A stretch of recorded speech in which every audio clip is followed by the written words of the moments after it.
আরে মা কি গরম। এই ধর ফেজ লো। হুন এবার তেন যা লাগবো এক সপ্তাহ আগে তেন জানাবি। পেঁয়াজ লাগুক, আলু লাগুক, লবণ লাগুক, তেল লাগুক, এক সপ্তাহ আগে তেন জানাবি। আর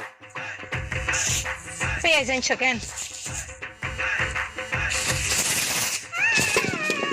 কিরে তুই ফেজ এখন আর গাত মারলি কিলাই? পেঁয়াজ এখন কি আনছে? আই আনছি কত আনছো? বাজারের তেন। চাই আনছ না? হ্যাঁ সাইটা আনছি।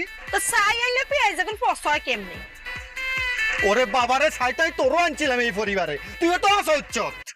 কি তুই আমারে পচা বলছো কেন? আমি এখনো তোমার সংসার ছাড়ি চলে যাবো। করে যাবি? আন্দোলনে যাবো। আন্দোলন করে করবি? শাহবাগ যাবো। বাংলাদেশে যত সমস্যা হইব আমাদের নারীদের জন্য শাহবাগ আছে। আমি শাহবাগ যাই আন্দোলন করবো। সেই আন্দোলনে আমি আমার অধিকার বুঝে নিব। তোর অধিকার বুঝিলবি কেন? এরা শাহবাগে কিছু কিছু নারী কিলে যায় জানাচ্ছি, এটারা নিজেরাও জানে না কিলে যায়। শাহবাগে কিছু কিছু নারী যায় স্লোগান দিয়ে কি জানাচ্ছি, আমরা কারা, মহিলা মহিলা, আমরা কি চাই জানি না জানি না, আমরা কখন চাই, এক্ষুনি চাই এক্ষুনি চাই। শুন, মহিলারা কখন কি চাই তারা ছাড়া, তাও খোদা ছাড়া কেউ জানে না। সুতরাং তুই আন্দোলন ন, শাহবাগ ন, তুই আরামবাগ, মালিবাগ, কোনো বাগে তোর কাম হচ্ছে না, কারণ তুই আর বাগের কাছে খুঁজছ। এরা ওর মুখে লাগাম দিয়ে কথা কও, উল্টা পাল্টা কথা কবি না। এই কথাবার্তা সাবধানে কইস। কথাবার্তা যদি সাবধানে না কস, এই যে ফাতিল দেখছো তা ফাতিল দি হিড়ি তোর সেরার ডিসপ্লে হারালাম কিন্তু আড্ডি সব ভাঙ্গেলাম।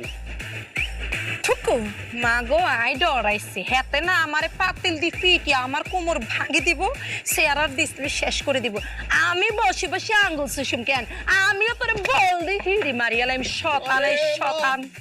তুই আর বল মারছস, পেঁয়াজ মারছস। কামাল সাহেব, ও কামাল সাহেব, আব্বা আপনি কি হারাছেন, কি হারাছেন? এই আন্দাল হারাছেন কি লার জীবনে? নামে তো জান্নাত, কামে তো জাহান্নাম।